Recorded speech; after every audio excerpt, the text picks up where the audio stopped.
actually phrase a blog? How would you write? I think people have different writing styles. Again, remember, it's not about broadcasting. People don't want to be broadcasted at.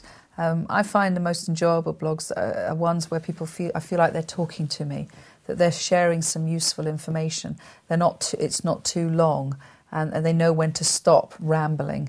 They know something that's as interesting, and they're saying it in a conversational style. So I would tend to sit down and write something almost as if I was having a conversation with someone.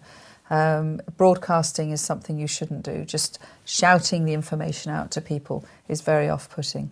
If you're approaching blogging as a marketing campaign, be very careful that you're not looking like you're being too sort of aggressive in the style that you're marketing yourself inside a network. I know people who, when I look at their blogs, they're almost listing the blogs as numbers, and they've obviously created some series, a campaign around it. That's not what being part of a community is about. Being part of a community is about seeing an opportunity to share some information. And actually, the more spontaneous you can look about it, the better. If you look too contrived, people can sometimes call it Google baiting. This is a new phrase where people think that you're just using the network as a way of being found on Google.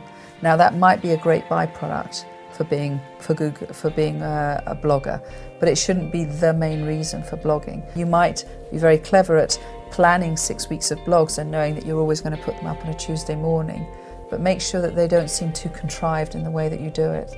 So don't list them as blog number 1, blog number 2, because if you do that, people are going to see through that, and some people will enjoy reading large articles. But for me, a really successful blog is one that's fairly short, takes about a minute to read, encourages me to comment back and give some thoughts on the subject that they're talking about, and really shares a little bit of information that could have quite a bit of impact on that business person, and ultimately is giving something to me, is giving me a skill or a thought for the day that's going to make a difference to the way that I'm conducting my business or the people I'm connecting with.